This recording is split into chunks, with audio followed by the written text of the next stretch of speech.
Começam as transmissões comunitárias do Covid-19 no Brasil. O número oficial de casos chega a quase 100. Segundo o passageiro de navio atracado no Recife, apresenta sintomas do coronavírus. Agora, cruzeiros turísticos devem ser cancelados pela costa do país. Eu sou Érica Reis e esse é o nosso Leitura Dinâmica. Fique bem informado. Fique comigo.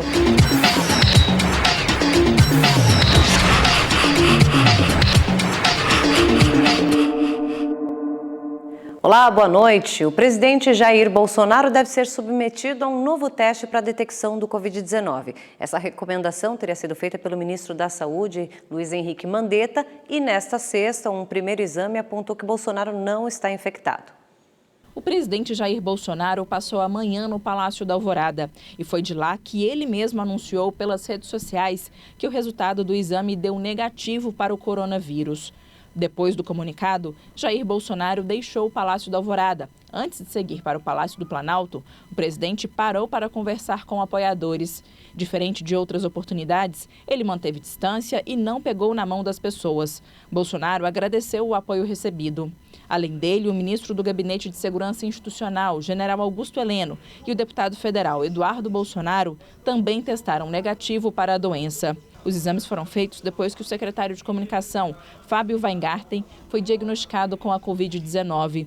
Todos eles faziam parte da comitiva presidencial que esteve nos Estados Unidos na última semana. Enquanto o clima ainda era de expectativa pelos resultados, o Comitê Interministerial de Resposta ao Coronavírus fazia uma reunião no Palácio do Planalto. Durante o encontro foram listadas as providências tomadas e as demandas de cada pasta. A principal iniciativa veio do Ministério da Economia, que antecipou para abril o pagamento de metade do 13º de aposentados e pensionistas. A medida vai liberar 23 bilhões de reais.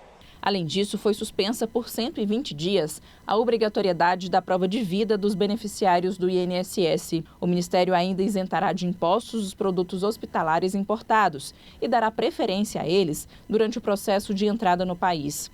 Pela manhã, o ministro Paulo Guedes esteve reunido com os presidentes da Caixa e do Banco do Brasil. As instituições financeiras devem ampliar as linhas de crédito para ajudar pequenos negócios e os setores imobiliário e agrícola a lidar com a queda de atividade causada pela doença. A avaliação do Banco Central do Brasil é que tem muita munição. E a crise não ameaça a estabilidade do sistema financeiro brasileiro. Guedes cobrou a liberação de 5 bilhões em emendas parlamentares para que o país possa enfrentar a pandemia. A saúde do povo brasileiro está acima da disputa política. Parem a disputa política e vamos liberar esses recursos para a saúde. 5 bilhões para o Mandetta agora e os outros 5 bilhões para atenuar os impactos que chegarem de fora. Bom, e o Ministério da Saúde recomendou que todos os passageiros vindo do exterior fiquem em isolamento domiciliar por 7 dias. O Brasil teve mais 21 casos de corona confirmados aí oficialmente nesta sexta-feira. Também começaram as transmissões comunitárias, que é quando não se sabe a origem da infecção. Segundo o Ministério da Saúde, 12 pacientes estão internados por causa da doença. O Sudeste registra o maior número de casos. Os dados apontam que são 98 infectados no total. Em São Paulo estão 56, no Rio de Janeiro 16, no Espírito Santo 1 e em Minas Gerais 2. No Sul, o Paraná tem 6 registros, Santa Catarina 2 e o Rio Grande do Sul 4. No Nordeste foi confirmado o primeiro caso no Rio Grande do Norte. Pernambuco continua com 2, assim como a Bahia. Alagoas tem 1 registro. No Centro-Oeste, Goiás também teve os 3 primeiros casos confirmados. E o Distrito Federal segue com 2 registros. O número de suspeitas de infecção chega a 1.485 no país. Em São Paulo e no Rio de Janeiro já começou a circulação comunitária do vírus, ou seja, quando a pessoa não viajou e nem teve contato com quem esteve no exterior. O Ministério da Saúde recomendou isolamento para quem chegar de viagens internacionais e que só quem tiver febre ou problemas respiratórios procure uma unidade de saúde. É que as pessoas apenas com uma coriza procurem uma unidade de saúde, que não há necessidade. Então é ficar de repouso, fazer uma boa alimentação, uma boa noite de sono, mas não há necessidade de lotar ou de procurar as unidades de saúde no caso de sintomas leves. No estado de São Paulo foi anunciado o cancelamento de eventos com mais de 500 pessoas por tempo indeterminado. As aulas serão suspensas gradualmente a partir de segunda-feira. A mesma orientação vale para as universidades. O governo federal vai liberar 92 milhões de reais para que o estado tenha 1.000 leitos de UTI para possíveis pacientes em estado grave. São Paulo está precisando agora? Tá. O Acre também. É o mesmo R$2 per capita, é para todo o território nacional. Então, eu já vou liberar 420, 430 milhões. No Rio de Janeiro, o governador Wilson Witzel assinou um decreto que antecipa as férias escolares das redes pública e particular e suspende visitas a presídios. A medida também cancela eventos esportivos, shows e feiras. As regras são válidas por 15 dias. Bom, são 98 casos confirmados oficialmente, mas se a gente considerar as atualizações das secretarias estaduais, ainda não computadas pelo Ministério da Saúde, são mais de 150 infectados. É o caso de um paciente de Manaus. A região norte era a única que ainda não tinha registro da doença. E em São Paulo foi confirmado que o primeiro paciente internado por conta do Covid-19 já está curado. Pernambuco proibiu nesta sexta-feira que cruzeiros atraquem no estado para prevenir a disseminação do Covid-19. O segundo passageiro de um navio, que já está no Recife, teve sintomas da doença e foi levado ao hospital. O paciente, que não teve a identidade revelada, sentiu febre e dificuldade para respirar. Ele está internado num hospital particular. 609 pessoas, entre passageiros e tripulantes, permanecem a bordo do navio com bandeira das Bahamas, que tinha como destino Fortaleza. Desde quinta-feira, a embarcação está isolada por determinação da Anvisa, depois que um canadense de 78 anos apresentou sintomas do novo coronavírus. Ele foi o primeiro a ser retirado do navio e permanece internado.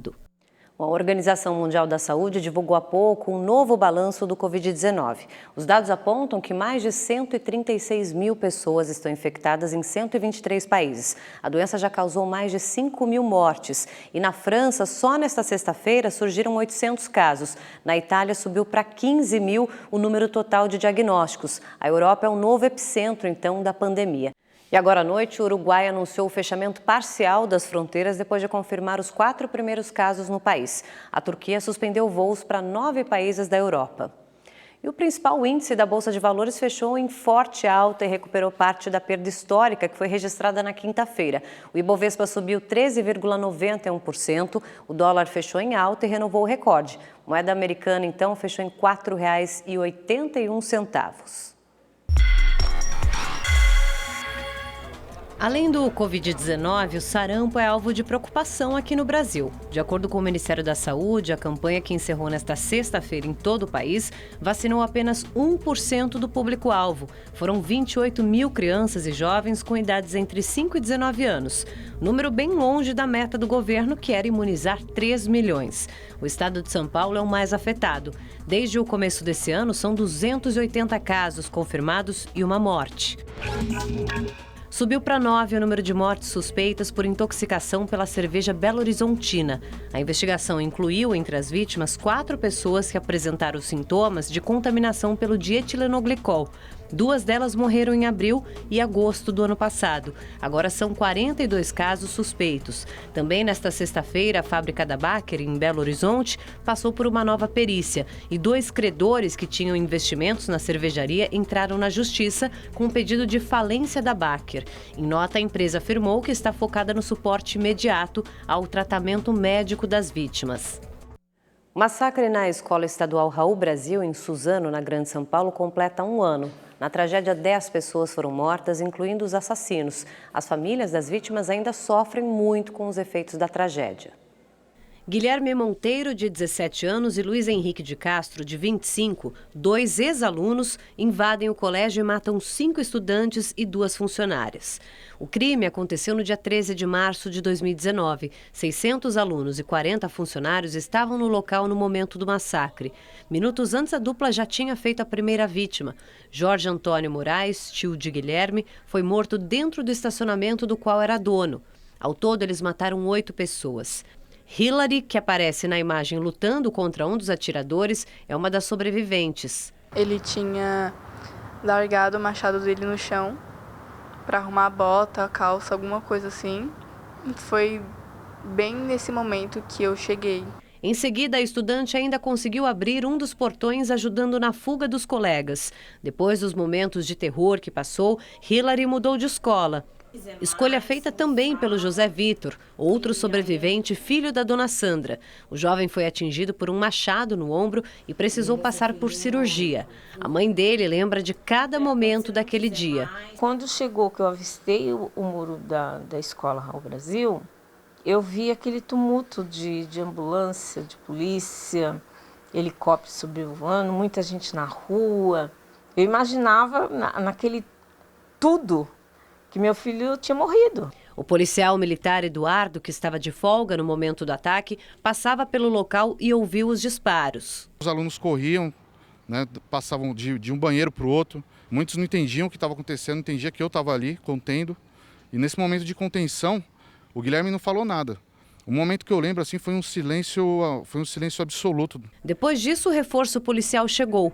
Nesse momento, Guilherme atirou em seu parceiro e depois se matou. Durante as investigações, 4 homens foram presos e indiciados por fornecerem armas para os 2 ex-alunos.